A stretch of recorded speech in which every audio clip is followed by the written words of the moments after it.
les représentants du patronat ici présents, et après le ministre chargé du Travail et des Relations avec les institutions, qui nous a dressé le contexte dans lequel se tient véritablement ces rencontres, je m'en vais vous parler dans le sens de répondre à une question importante qui est dans quel contexte financier, budgétaire et économique débutent ces concertations. C'est en quelque sorte vous faire la situation de référence, le point de départ, la fondation sur laquelle va reposer tout ce que nous allons construire à partir de ce moment, avec tous les acteurs qui sont aussi concernés. Le contexte, il est, je pense, très bien connu, parce que depuis un certain temps, nous en parlons. Déjà le 26 septembre 2024, le Premier ministre, avec quelques membres de son gouvernement, nous entretenait de la situation financière et budgétaire du Sénégal, émanant de l'audit de la gestion des finances publiques. Cet audit-là, nous l'avons répété, c'est un exercice légal qui a pour fondement le code de transparence dans la gestion des finances publiques des États de l'UEMOA, donc qui tire sa source d'une directive de l'UEMOA, internalisée dans le droit positif interne par une loi de 2012 qui enjoint tout gouvernement, toute nouvelle mandature, de faire le point sur la situation de la gestion des finances publiques. Cet audit, à l'époque, avait déjà révélé ce qu'aujourd'hui tous les Sénégalais savent, un certain nombre de manquements dans le pilotage de notre budget, dans l'exécution de notre budget, avec donc des implications au plan budgétaire, au plan de la trésorerie, au plan du financement de l'État, par rapport un peu à ses besoins de financement. La Cour des comptes, le 12 février dernier, c'est-à-dire qu'il y a environ 15 jours, a publié le rapport définitif d'audit du rapport de l'Inspection générale des finances qui faisait le point sur cette gestion des finances publiques. Et qu'est-ce qu'il faut retenir de cette certification du rapport? C'est une confirmation, j'allais dire une confortation des constatations qui avaient été déjà faites et communiquées par le Premier ministre, à savoir des manquements sur la gestion de nos recettes, de nos ressources publiques, des manquements sur la gestion de nos dépenses, mais des manquements sur la gestion de la trésorerie de l'État. Venons-en aux manquements sur les recettes. Les manquements sur les recettes ont été situés par la Cour des comptes à 3 niveaux. C'est des rattachements irréguliers de recettes d'une année N à une année N-1. Qu'est-ce que cela signifie? Cela signifie que dans l'exécution budgétaire, il nous arrivait en tant que pouvoir public de prendre des recettes de l'année 2025 par exemple, ou des recettes de l'année 2024 que l'on comptabilisait au courant de l'année 2023 pour réduire le déficit budgétaire de la comptabilisation. C'est un manquement au décret numéro 2020-958 portant règlement général sur la comptabilité publique. Cette constatation ayant été faite, le ministère des Finances s'est engagé à prendre toutes les mesures de correction nécessaires pour que de pareilles choses ne puissent se reproduire. Deuxième point de constatation sur les recettes, c'est une situation non exhaustive des restes à recouvrer. Les restes à recouvrer, c'est que nos administrations fiscales et douanières détiennent des créances sur les acteurs économiques au cours de l'exercice de leurs fonctions ou au cours de l'exercice de leurs attributions de contrôle. Aujourd'hui, ce qu'il faut constater, c'est que nos administrations peinent à dire quelles sont exactement les étendues de ces restes à recouvrer, qui détiennent les étendues de ces créances sur les acteurs économiques. Cela pose un problème de traçabilité, cela pose un problème de suivi, Mais cela pose également un problème de reporting que nous, ministère des Finances, nous nous engageons à bien adresser pour dépasser définitivement ces contraintes. La troisième constatation sur les recettes, c'est véritablement une absence de visibilité sur l'évaluation des dépenses fiscales. Une dépense fiscale à côté d'une dépense budgétaire correspond à une renonciation de recettes en lieu et place d'une exécution de dépenses. Ça revient au même. Au lieu de subventionner la dépense fiscale, correspond au fait que les pouvoirs publics peuvent renoncer à des recettes qui leur sont dues pour soutenir un secteur économique. Compte tenu des objectifs économiques qui sont fixés aux exonérations, aux mesures donc de renonciation de recettes, cela peut se concevoir. Mais un État doit avoir une visibilité, un rapport d'évaluation sur ces dépenses fiscales qui sont consenties pour le secteur économique, de façon à pouvoir faire un bilan coût-avantage, un bilan d'efficacité, un bilan même d'efficience sur ces renonciations que nous faisons. Est-ce que ça nous permet fondamentalement d'atteindre les objectifs que nous nous sommes fixés? Nous avons constaté que les manquements se trouvaient là aussi à ce niveau-là. J'en finis avec les recettes. Je viens sur les manquements pour la dépense publique. Les manquements sur la dépense publique, fondamentalement, concernent d'importants transferts que l'État fait au profit des services non personnalisés de l'État. C'est-à-dire qu'un service de l'État qui devrait bénéficier de crédits de fonctionnement, de crédits d'investissement, qui se retrouve avec des transferts.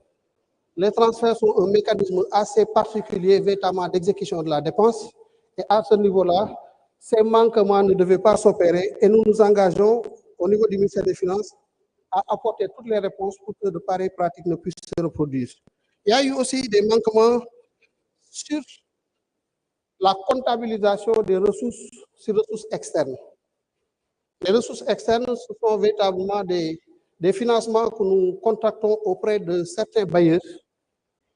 qui présentent une nature assez particulière, c'est la concessionnalité des ressources qui sont utilisées, donc des ressources à des coûts assez abordables, mais sur une maturité aussi assez longue. Maintenant, ce qui se faisait, c'est que ces ressources-là n'étaient pas comptabilisées intégralement dans nos déficits budgétaires. L'autre manquement, et qu'on peut rattacher effectivement même à la gestion de la trésorerie de l'État, c'est l'importance des dettes bancaires contractées hors circuit budgétaire. C'est-à-dire que l'État, le constat que nous pouvons faire à partir de ce moment, sur la base de tout ce qui a été rappelé, c'est que sur la période de l'étude, 2019 au 24 mars 2024, l'État du Sénégal a largement vécu au-dessus de ses moyens. Et pour couvrir une partie de ses dépenses, s'endetter sur le marché bancaire local. Ces endettements-là, ce financement se faisait hors budget, ce qui a à un moment renchéri deux statistiques fondamentalement de finances publiques que nous utilisons, pour faire la communication que nous faisons par exemple aujourd'hui, c'est le déficit budgétaire. En lieu et place d'un déficit budgétaire moyen de 5,5%, communiqué sur toute la période de manière officielle, l'audit de la gestion des finances publiques a révélé que le déficit budgétaire réel du Sénégal est à 11,1% sur la période considérée. Vous pouvez apprécier donc l'ampleur des dérapages que nous avons consentis, que nous avons constatés sur la période sous revue. Ce déficit-là, naturellement, s'est répercuté sur le taux d'endettement de la République du Sénégal. Officiellement, nous communiquions une statistique de 74% de taux d'endettement. L'audit a révélé que nous sommes très loin de cette statistique-là. Plus exactement, nous sommes à 99,67% de taux d'endettement. C'est-à-dire que la dette de l'État du Sénégal, à ce jour, est presque égale, vraiment presque égale, à la totalité des richesses qui sont créées sur l'étendue du territoire national. Voilà ce que cela signifie. Voilà véritablement donc le tableau qu'il convient de considérer pour ce qui concerne la situation de base de nos finances publiques. Cela se passe dans un contexte aussi assez particulier, où l'environnement national, sous-régional et international fait face à plusieurs défis.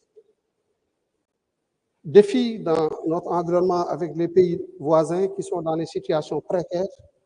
avec des implications au plan sécuritaire, défis par rapport à ce qui se passe en Europe, un peu Europe de l'Est, crise russo-ukrainienne, défis par rapport à ce qui se passe aujourd'hui au Moyen-Orient, avec le conflit israélo-palestinien qui s'est étendu au Liban, dans une certaine mesure au-delà même du Liban en Iran, avec toutes les implications que cela pourrait avoir demain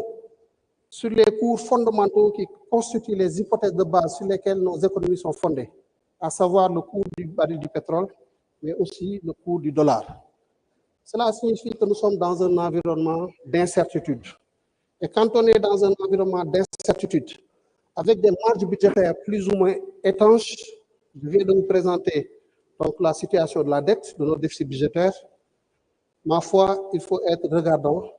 il faut être circonspect, il faut faire attention à la façon dont nous pilotons notre budget.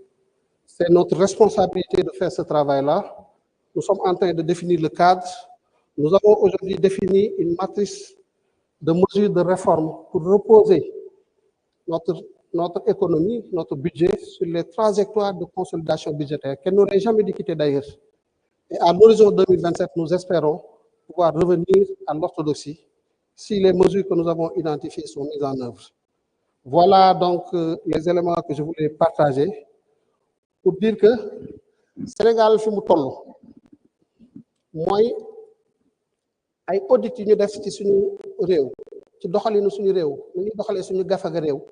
ak fan la suñu économie toll audit yooyu wane ne 2019 ba 2024 ba mars 2024 Sénégal kat dafa dund noo xamante ni ëpp na ay moyens ay am-amam liñ doon dépensé romb na suñu am-am loolu andil ñu am déficit budgétaire boo xam ne mi ngi toll ci 11,1%. maanaam téeméer yoo jël fukk ak benn ya li nga dundee da nga koo jéggaani da nga koo leb bokkul ak sa moomeel nga war ko fay loola ci li nga xam ne moom lañ yoonal ci UEMOA mooy ne téeméer boo jël ñett rek lañ la may nga mu jugee ci loo xam ne méngoowul ak sa am-am ñun ñu romb ñett yooyu romb double ba juróom benn bay bëgg a romb triple ba romb nañ sax triple ba bay bëgg a romb quadruple ba loolu day wane ne Sénégal dafa dund ci façon boo xam ne mënu antanu ko te koo xam ne nag da nga wàcc yoon bi olof nee na boo dëppul fii fan la rek ngay mujjee fii fan la suñu bañee mujj ci fii fan la nag dañ war a taxaw xoolaat situation réew mi ni muy doxee te loolu càmbar nañ ko gis nañu ñun li nga xam ne moom buñ ko defee fii ak 2027 maanaam fii ak ñetti at Sénégal dina dellu ci situation bi nga xam ne moom la waroon a foofu la waroon a toll. léegi mesures yooyu dafa am solo pour ñu wax ci mesures yooyu nga xam ne suñu malade bii ñu yor moom lañ ko war a appliquer ci wàllu faj mi ngir mu jógaat ba mën a doxee ay soxlaam wax naa ko ci recette yi ne moom mooy jafe-jafe yi ñu amoon ñu constaté ko ci audit bi wax naa ko ci dépense yi ñu waxaat ko audit bi constaté ko wax naa ko aussi ci façon bi nga xam ne ñun moom la ñuy lebee bu ci nekk nag xalaat nañ ci ay saafara yoo xam ne bu ñu ko doxalee ñun ñëpp ñu ànd ci incha allah rabbi fii 2027 suñu malade bi yaakaar nañ ne dina jóg doxi soxlaam bu mënul di daw di ko dox it dana ko mën a dox bu dëgër jëm ci lu mu fajee ay soxlaam ci wàllu recette yi li ci jiitu mooy premier ministre wax na ko ci déclaration politique générale am mooy ne balaa nga naam ne fa mooy tekki ne boo bëggee dépenser da ngay am loo def sa poche soo mënta génnee sa poche di dépenser ci leb ngay mujj te boo dëkkee ci leb ah da nga toog foo xamante ni dinañ la taxawu ndax leb tamit fay moo ko yor te fay pour nga fay foog nga am loo fay ñu xool ñun lan la ñu am di ko jëfandikoo muy suñu alalu bopp di suñu moomeelu bopp ñu ne mooy impôt ak douane premier ministre nañu wàllu impôt et douane doxin bii laa ci bëgg muy dox benn lettre de mission boo xam ne ñun la ko adressé ministère des finances réformer leen code général des impôts réformer leen code général des douanes méngale leen code yooyu ak suñu économie nu muy doxee wàllu suuf si yaakaaruma ne ñu fi am terrain yëpp tey li ñu war lool ak direction des domaines def nañ ko ci wàllu fay seen redevance ñu gis ne loolu war nañ ci dox war nañ ci sensibiliser nit ñi war nañ yar sénégalais yi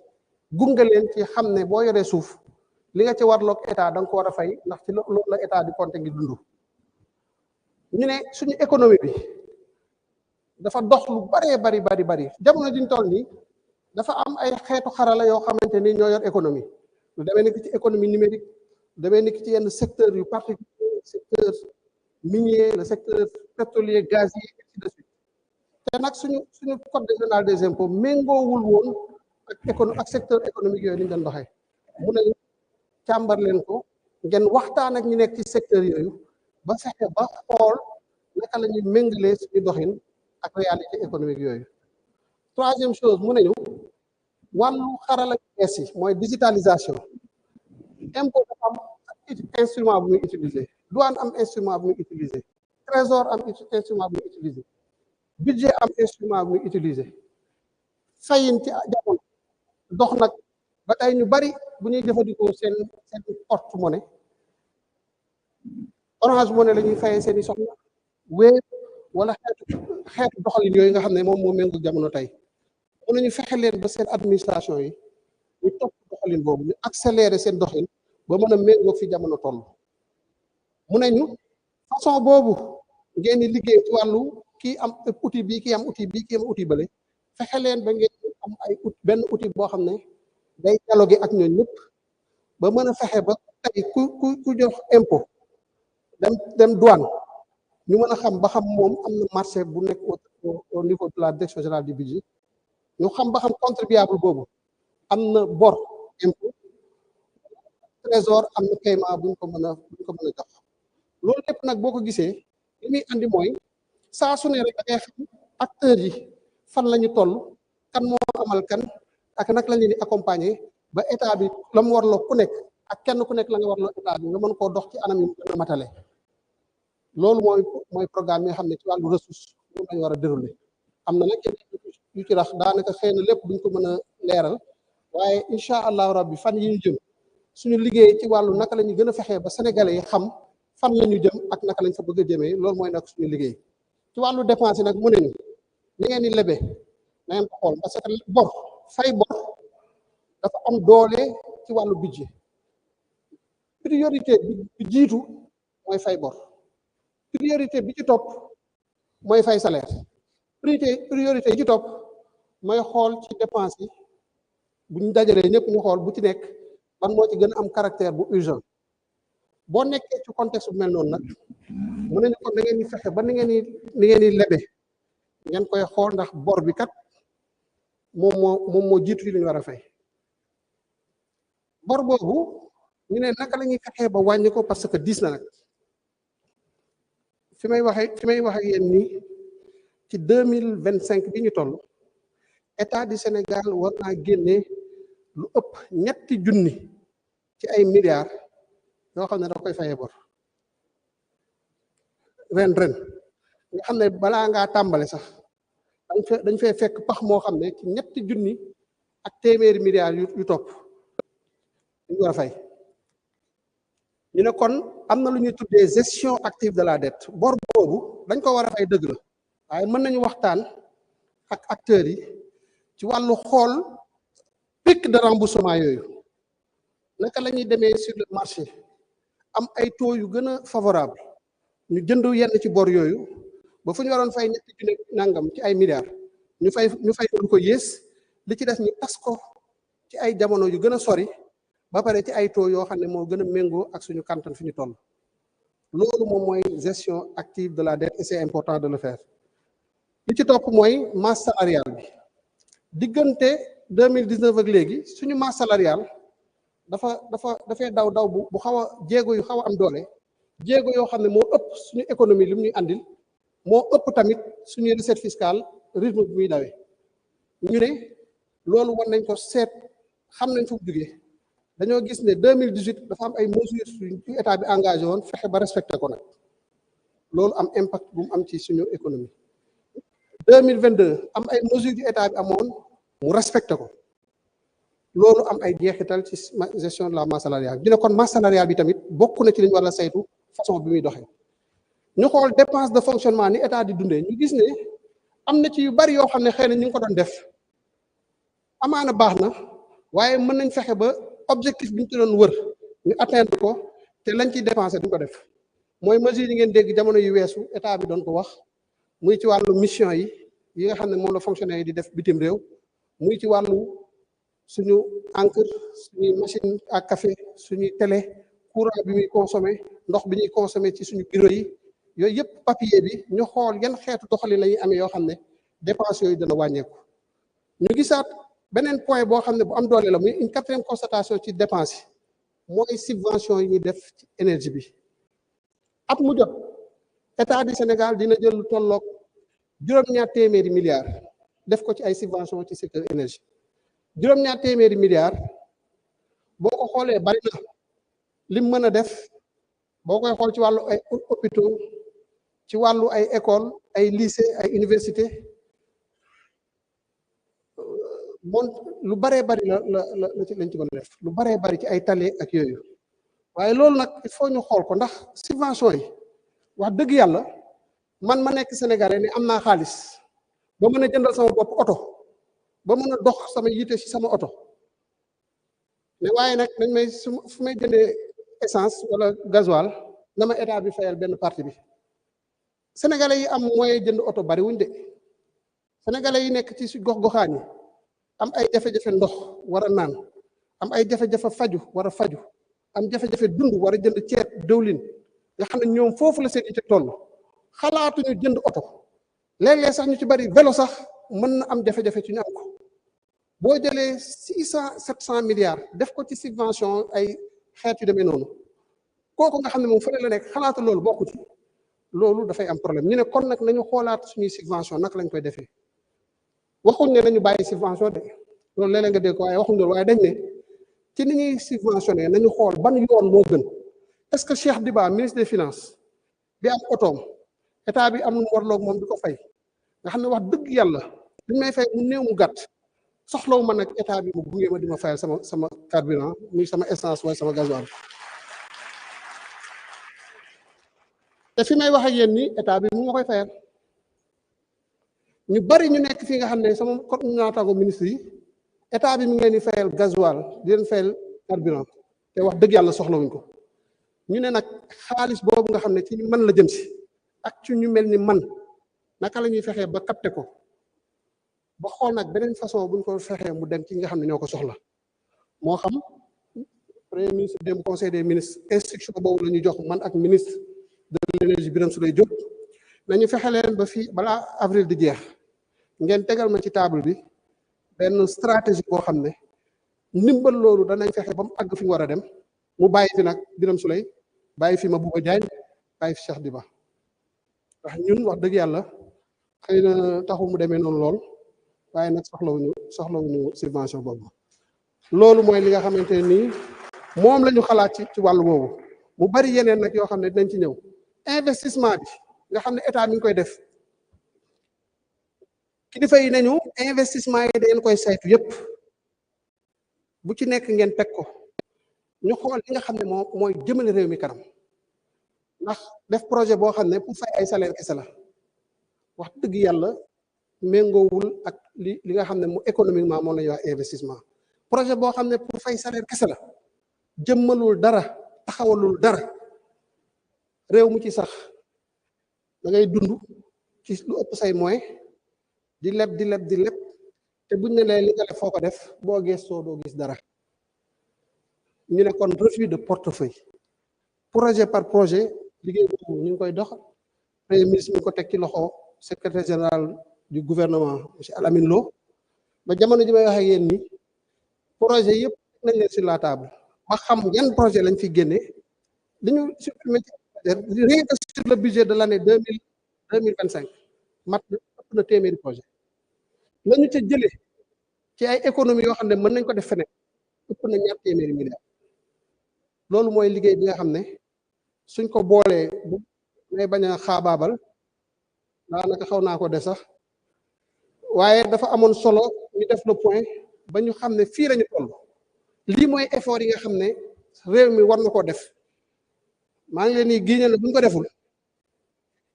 bu ñu taxawul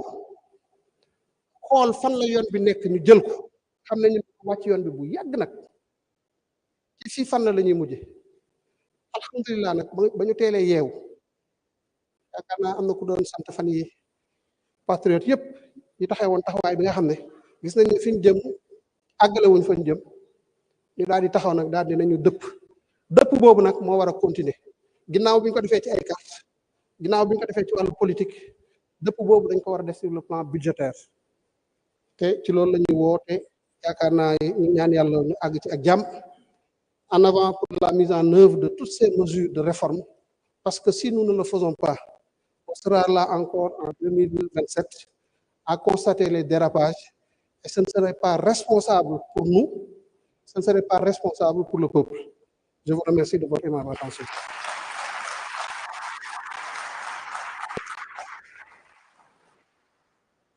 Beaucoup, Monsieur le ministre Cheikh Diba. Merci également au ministre Abbas Fall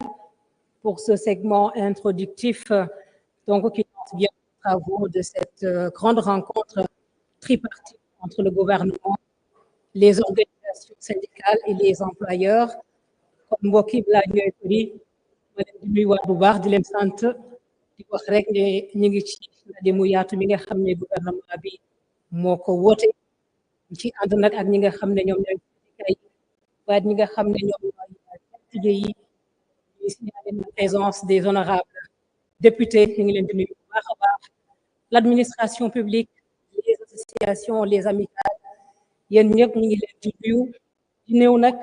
de parti bi alors di woo secteur éducation nationale ki nga xam ne mooy monsieur Moustapha Segnane moom mooy représenter le syndicat pour l'éducation nationale. Je rappelle que dans ce segment, chaque intervenant aura 5 minutes. Sous vos applaudissements.